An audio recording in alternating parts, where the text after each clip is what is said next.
నేను చేసే రెసిపీస్ అన్నిటిలో one of the quickest and tastiest recipe ఇది.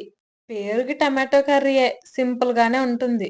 గానీ పేరున్నంత సింపుల్ గా టేస్ట్ ఉండదు. చాలా బాగుంటుంది.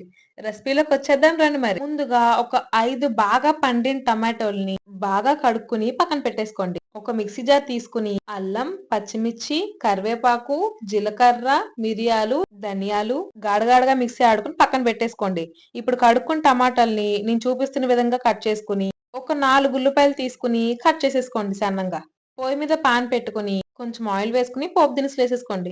మిక్సీ ఆడుకున్న పేస్ట్ వేసుకుని బాగా కలుపుకుని, ఇందాక కట్ చేసుకున్న టమాటా ముక్కలను గూడా ఏసేసుకోండి. ఉప్పు, పసుపు ఏసుకుని బాగా కలుపుకొని మూత పెట్టేసుకోండి.